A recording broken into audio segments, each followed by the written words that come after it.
One thing about me is if I got to figure something out to save a buck, I'm going to figure it out. So I ordered this perforated window decal to put on the back of my truck.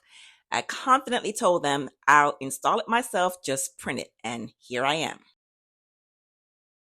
Now I have to figure out how to get this thing on. The problem is that I have all these curves in the window. So it's kind of difficult to get it on, but I'm going to figure it out. So the middle part was pretty easy to do. But when I got to the end where the window started curving, I ran into a little bit of problem. Thankfully, the material is pretty forgiving, so if you mess up, you can just pull it off and put it back on.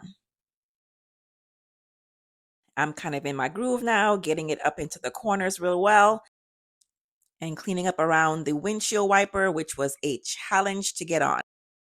Now I'm using the heat gun just to make sure the edges are on well before I start to cut the excess off. I had to use a brand new X-Acto knife so I can get a smooth cut.